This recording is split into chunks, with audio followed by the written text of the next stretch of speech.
Good evening. Welcome to the ICSE Class 10 Mathematics tutorial, and the topic is circle.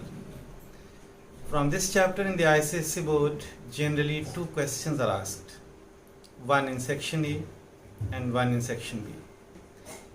So tentative weightage of marks, 6 marks or 7 marks, sometimes even 9 or 10 marks when 3 questions were asked, one in section A and 2 in section B.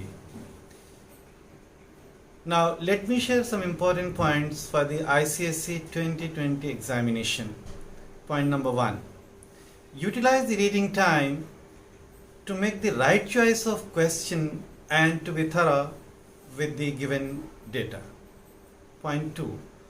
All steps of working, including rough work, must be clearly shown on the same answer page. Point 3. Revise the concepts learnt in class 9 and integrate it with the class 10 syllabus.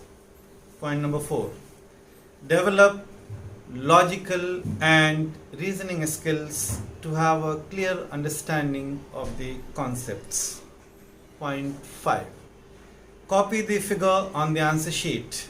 This is important because if you are joining 2 points, or if you are drawing a line segment, or if you are marking some angles on the figure, and this you are doing on the question paper, and you are carrying question paper with you, so please copy the figure on the answer sheet and then you mark the angles or join any 2 points, or sometimes even you have to label the diagram.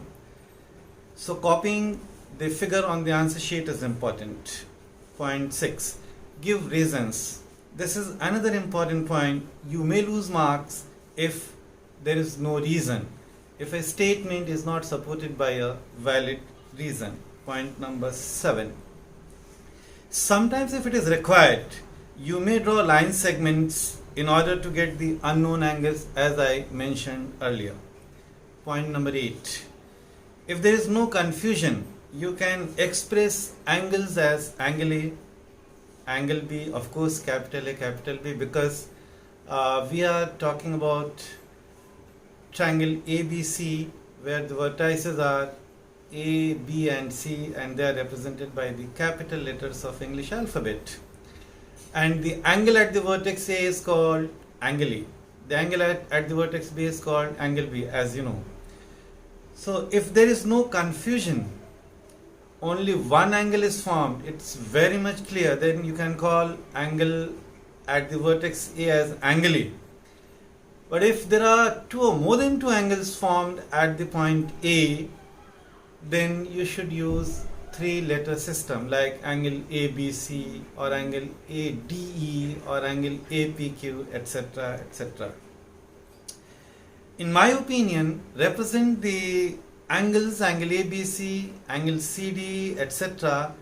by the small letters of English alphabet, small a, small b, small c, etc. Or you may name the angles as angle 1, angle 2, etc.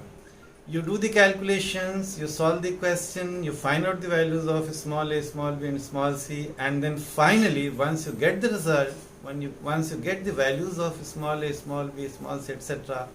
or angle 1, angle 2, angle 3, etc. that you have marked on the figure,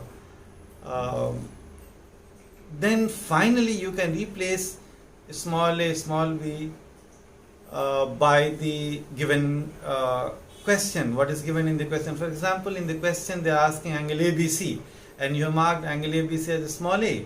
So you find the value of small a and then finally write down, therefore angle ABC is equal to whatever, 30 degree, 40 degree, 45 degree, etc. Point 10. Show substitution in the correct formula. For example, if you are finding out, if you are using the formula like PA into PB equal to PT square, then please substitute in the formula PA into PB equal to PT square. Correct substitution is important. Sometimes the values are simple, the calculations are simple. So what do? Some of the students, they write the answer directly. Some of the steps they skip. No, please don't skip the steps. Show the substitution in the correct formula, do the calculations even if they are very simple, and finally then you get the result. I mean, you write down please all these steps. Point number 11. Some of the students discard the negative value. For example, just now I mentioned the formula PA into PB equal to PT square. Suppose you are getting PT square as 144 and now you are writing PT is equal to 12. So I think that's my opinion. We should write, because we are discarding the negative value. Whenever you find out a square root, you have to write down plus and minus both. So depending upon the situation condition, we neglect the negative value. So here we may write down PT is equal to 12 and we may give reason PT being length cannot be negative. Point number 12.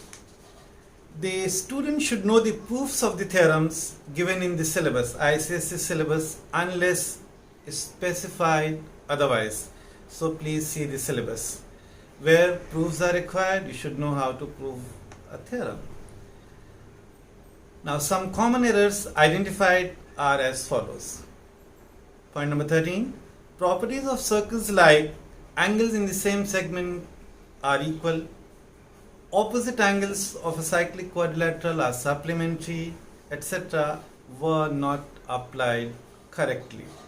That means you should be clear about the theorems. You should know the statement of the theorem, and if you know the proofs of the theorem which are required for the ICSE board, it's good. Point number 14. Appropriate reasons supporting the answers were missing, were not there. Point number 15. Sometimes candidates could not identify the isosceles triangles. If you identify that the two triangles are isosceles, then you can apply the result, you can use the result. What's the result? The result is, a very important result is, in an isosceles triangle, angles opposite equal sides are equal. So if one angle is given, the other angle you can find out by using this property. Angles opposite equal sides are equal. Thank you.